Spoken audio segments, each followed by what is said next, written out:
वो अक्सर रातों को अपनी चारपाई पर दिखाई न देती।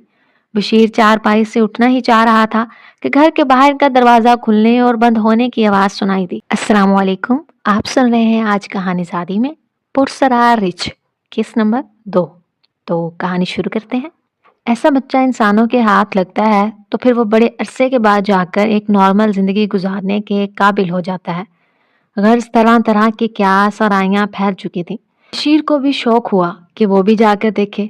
मुख्तियार कोट जाकर इसे मालूम हुआ कि इस औरत को अस्पताल में रखा गया है ताकि इसकी देखभाल और इलाज कराया जा सके। इस औरत को जब गांव के लोगों ने पकड़ा था तो इस वक्त वो इनसे खुद को छुड़ाकर जंगल के अंदर भाग जाना चाहती थी। बड़ी मुश्किल से गांव वालों के काबू आई थी।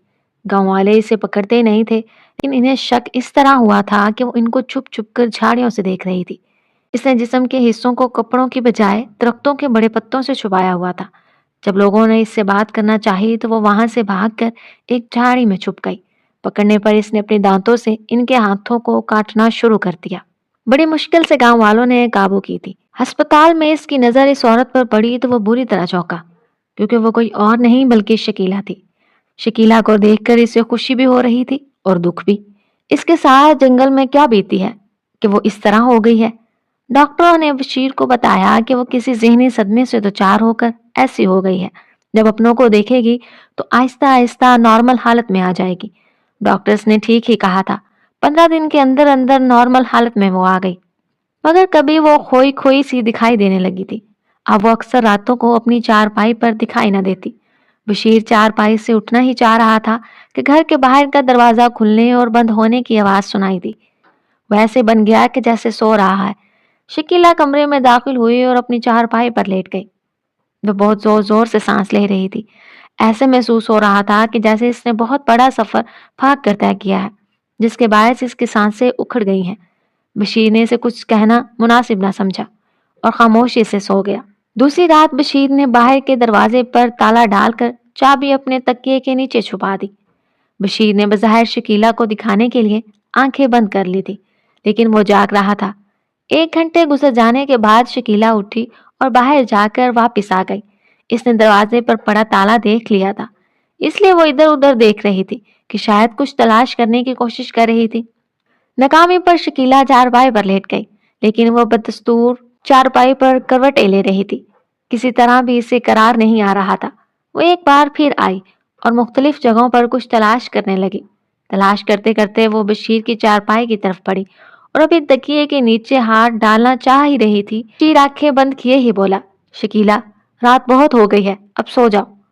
बशीर को जागता पाकर वो जल्दी से चारपाई पर लेट गई। इसे भी नींद आ गई थी, लेकिन जब भी आंखें खोलती वो शकीला की चारपाई पर जरूर एक नजर डाल देता। इसकी जब भी शकीला पर नजर पड़ती इसे बेकरार ही पाया। सुबह बेदार होने पर इसने देखा कि शकीला की आंखें सुर्ख हो रही थी। ऐसा महसूस हो रहा था कि वो रात भर सो नहीं सकी। दूसरी रात भी यही हुआ।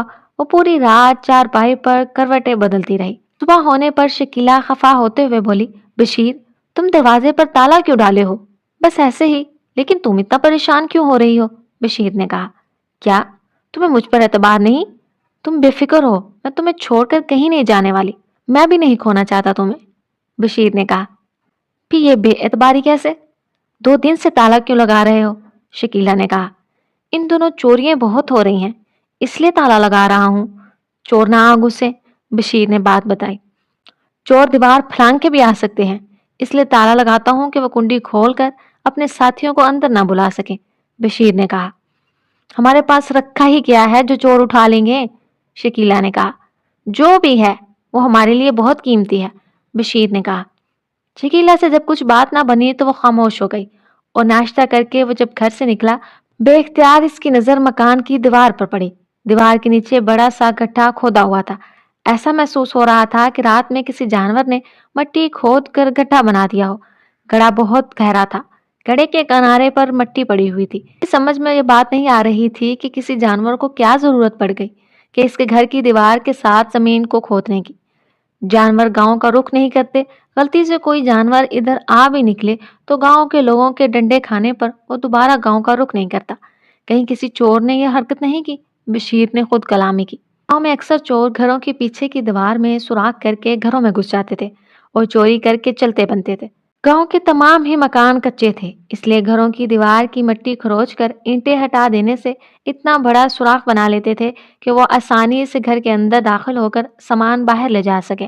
पहला मौका था कि बशीर के घर की दीवार के नीचे से मिट्टी खोद कर घड़ा बनाया गया था और घड़े में सीधा रास्ता सहन में निकलता। दोनों का ख्याल आते ही वो घर के अंदर गया और फड़वा उठा कर ले आया और घड़े के ऊपर पड़ी मिट्टी को दोबारा से घड़े में डालकर जमीन को हमवार कर दिया। उम्मीद है कि आपको ये कहानी अच्छी लगी होगी। मिलते हैं अगली किस्त में। अल्लाह हाफिज।